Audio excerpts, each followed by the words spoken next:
আসসালামু আলাইকুম। অলটেক টপিকসের পক্ষ থেকে সবাইকে স্বাগতম। সাথে আছি আমি সার্বিয়ার আবিদ হাসান। আজকে আমরা দেখব প্যান্টাগ্রাফ এর দ্বিতীয় পার্ট।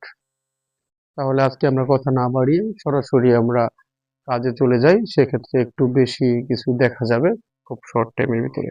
আচ্ছা, আমরা গত পার্টে এতটুকু পর্যন্ত আমরা সিএস নকশা থেকে পলিলাইন করে তারপর এটার মধ্যে আমরা নাম্বারিং করেছিলাম। আজকে আমরা যাব আরএস নকশায়। এই যে আমরা এখান থেকে সিএস নকশায় নাম্বারিংটা করেছিলাম পলিলাইন করে। এখন আমরা আরএস নকশায় এই দাগগুলো খুঁজে বের করে ধরেন এটা আশেপাশে যে দাগগুলো থাকে আমরা মোটামুটি কয়েকটা নিয়ে নিব। আচ্ছা, নিয়ে নিই। এই যে এইখানে ধরেন এই অবস্থানটা, এই কর্নারটা, এই যে এই কর্নারটা আর সিএস নকশার যে এই কর্নারটা, এটা এটা হচ্ছে এক। এটা ধরে আমরা এখান থেকে করে নিই, পলিলাইন করি। আচ্ছা, এখন এই আরএস নকশা আমরা পলিলাইনটা শুরু করি। সেই একইভাবে প্লাস আইকনে ক্লিক করবো। আজকে আমি একটু শর্টকাট দেখাচ্ছি, কারণ আগেরটা যেহেতু আপনারা দেখেছেন অবশ্যই জানা আছে। পলিলাইন পলিলাইন করে এখান থেকে আমরা শুরু করি। দ্রুত একটু নেওয়ার চেষ্টা করতেছি।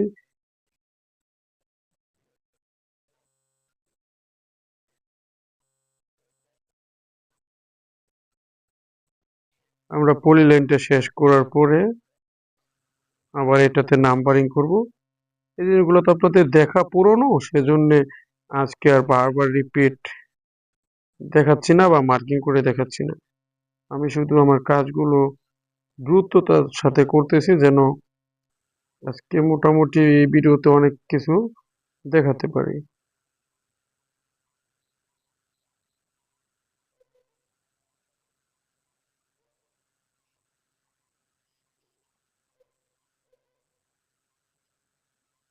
আমরা এভাবে পলিলাইনটা শেষ করতে হবে। ওইখানে আমরা এই দাগের উপরে অনেকটুকু নিয়েছিলাম, এখানেও মাঝে অনেকটুকু নিতে হবে।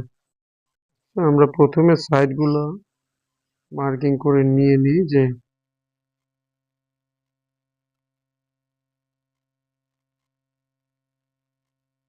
এতটুকু পর্যন্তই নিয়ে নেই।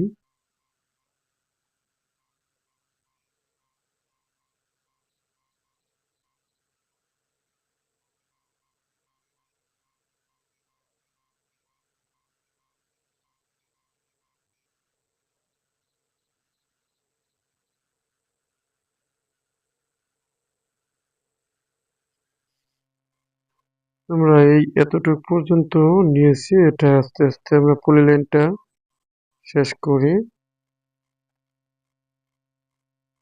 অবশ্যই আপনারা পলিলাইন দিয়ে কাজগুলো করবেন, লাইন কমান্ড দিয়ে না, পলিলাইন কমান্ড দিয়ে কাজগুলো করবেন। কারণ পলিলাইন কমান্ডে কাজগুলো করলে নিখুঁত একটু বেশি হয়, লাইনের চাইতে ভালো আঁকা বাঁকা গুলো ঠিক মতো নেওয়া যায়। লাইনের ক্ষেত্রে যদিও কাজ সেম, তারপরেও একটু সুবিধা আমাদের পলিলাইনে কাজগুলো করলে, যেহেতু মূলত কাজটা হচ্ছে পলিলাইনে। আর আমি একটু খুব দ্রুততার সাথে তাড়াহুড়া করে করতেছি, একটু এদিক সেদিক হতে পারে। আপনারা করার সময় অবশ্যই সময় নিয়ে কাজগুলা করবেন। কারণ আমি আগের বারও রিপোর্ট এইখানে পলিলাইন করার সময়, সিএস নকশা পলিলাইন করার সময় আপনাদের বলেছিলাম যে আপনারা এই কাজগুলা সময় নিয়ে অ্যাকুরেট ভাবে করতে হবে, তা না হলে বিভিন্ন সমস্যার সম্মুখীন আমাদের হতে হবে। কারণ একটা রিপোর্ট যখন ক্লায়েন্টকে দিব, এই বিষয় নিয়ে আমি আগের বারও আলোচনা করেছি।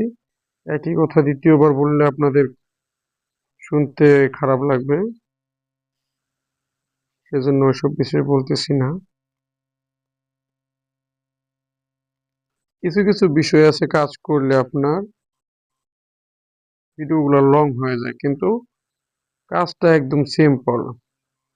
আর ভিডিওগুলো দেখতে আপনাদের খুব বিরক্তিকর মনে হয়, কিন্তু তারপরও আমি আপনাদের বোঝার সুবিধার জন্য, কারণ অনেকে অনেক সময় প্রশ্ন করেন যে এইভাবে কিভাবে, ওইটা কিভাবে হইলো, সেটা কিভাবে হইলো, বিভিন্ন একটু কমেন্ট থেকে যায় মাঝখানে। সেটা বোঝানোর জন্যই আজকে আমি টোটাল জিনিসটাই ভিডিও পার্ট পার্ট করে আপনাদের দেখাচ্ছি। কারণ আমি ভিডিওটা চাইলে স্কিপ করে করতে পারতাম, কিন্তু স্কিপ করে করলে আপনারা অনেক সময় প্রশ্ন করেন যে আসলে হঠাৎ করে এতটুকু কাজ হয়ে গেছে, এটা কিভাবে হইলো, আমি তো বুঝতেছি না। কিন্তু সেই জিনিসটা তো তখন আপনাদের বুঝাতে অনেক কষ্ট হয়ে যায় আমার, সহজে বুঝাতে পারি না। যদি বলি যে আমি স্কিপ করে করেছি, তখন আবার আপনারা বলেন যে ওই বিষয়টা নিয়ে আবার ভিডিও দেওয়ার জন্য।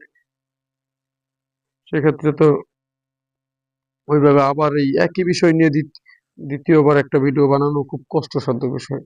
আচ্ছা, ধরেন আমরা এতটুকু নিলাম, পলিলাইনটা ধরেন করা হয়ে গেল। এখন আমরা সেই আগের মতোই আমরা প্লাস আইকনে ক্লিক করে টেক্সটে ক্লিক করে এখান থেকে আপনার নাম্বারিংটা করে নিব।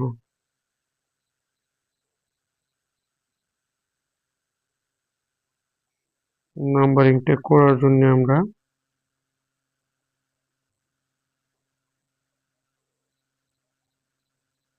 যে একটা এক লিখলাম, এখানে একটাই করে একটু বড় করে দিই, সবগুলো সেই একই সাইজের দিয়ে দিলাম।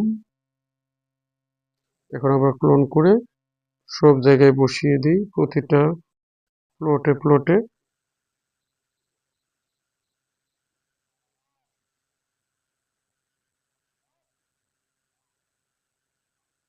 প্রতিটা প্লটে বসানোর পরে আমরা এই লেখাগুলো এডিট করে দিব, নাম্বারিং গুলা মোটামুটি প্রতিটা প্লটে বসিয়ে দিয়েছি। এখন আমরা এডিট করি, যেমন এটা হবে 4। কাজগুলো বুঝলে কাজ করলে আপনার তত সময় লাগে না। যেমন আমি কাজগুলো করতেছি, এত সময় কিন্তু লাগতেছে না। আপনারা যখন কাজগুলো বুঝবেন তত সময় লাগবে না, আশা করি খুব সহজে করতে পারবেন, আমার বিশ্বাস। কারণ একটা জিনিস জানলে একটা কাজ খুব সহজে করা যায়। আর আপনারা অবশ্যই ভিডিওটা মনোযোগ দিয়ে দেখবেন, দেখলে সেক্ষেত্রে আপনারা সহজে জিনিসটা বুঝতে পারবেন এবং এই কাজগুলো করতে আপনাদের সুবিধা হবে। এই 10টাকে আমরা যাই প্লেসে বসিয়ে দিই নিয়ে, এটা হচ্ছে 11,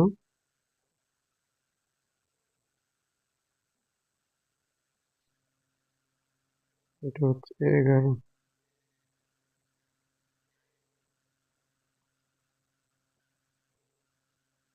নাম্বারিং বিষয়টা আপনাদের এত মানে আমি করে দেখাচ্ছি, আপনাদেরকে যে বুঝিয়ে দেখাতে হবে ওইরকম বিষয় না, কারণ একবার দেখালে সবগুলো বিষয় তো সেই একই। আমি একটু ভিডিওটা স্কিপ করি, আমি নাম্বারিং গুলো করে আপনাদের সাথে আচ্ছা, আমরা চলে আসলাম, মোটামুটি আমাদের নাম্বারিং করা কিন্তু শেষ। এখন আমরা আগের মতোই এটাকে মার্কিং করি। মার্কিং করার জন্য মার্কিং করলাম, এখানে ক্লোন করব, ক্লোনে ক্লিক করে এখানে মাঝে ক্লিক করে আমরা যে আগের ইয়েটা রাখছিলাম ওইটার কাছাকাছি নিয়ে যাই, নিয়ে রাখলাম। রাখার পরে এই দুইটাকে দুইটা কালার করে দিই। ধরেন ওইটা একটা কালার আছে, এটাকে আমরা অন্য আরেকটা কালার করে দিই। এখানে দুই জায়গায় পার্টিশনের বিষয়টা একটু উঠে নেই, উঠে দিই। আচ্ছা, এখন আমরা একটু কালার করে দিই। ওটা মার্কিং করে থ্রি ডটে গিয়ে প্রপার্টিসে গিয়ে কালারটা এখানে আমরা অন্য একটা কালার করে ব্লু কালার করে দিলাম। এটা হচ্ছে আমরা আরএস, আর রেড কালারটা হচ্ছে সিএস, যেভাবে। আচ্ছা, আমরা এতটুকু পর্যন্তই রাখলাম আজকের ভিডিওটা, যে আমরা কিভাবে আরএস নকশাটা পলিলাইন করলাম এবং পলিলাইন করার পরে এটাকে আমরা নাম্বারিং করে আর অন্য একটা কালার করে রেখে দিলাম। পরবর্তীতে আমরা এই ভিডিওটা পরে যে আপনার কাজটা ওই কাজটা করব, দুইটাকে একসাথে অ্যাডজাস্ট করে মিলাবো, মানে পেন্টাগ্রাফ দুই নকশা অ্যাডজাস্ট করবো একসাথে।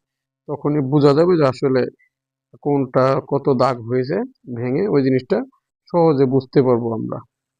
আচ্ছা, ধন্যবাদ সবাইকে সাথে থেকে ভিডিওটি দেখার জন্য। আর অবশ্যই চ্যানেলটিকে সাবস্ক্রাইব করার অনুরোধ রইল পরবর্তীতে নতুন ভিডিওগুলো পাওয়ার জন্য। আল্লাহ হাফেজ, ভালো থাকবেন সবাই।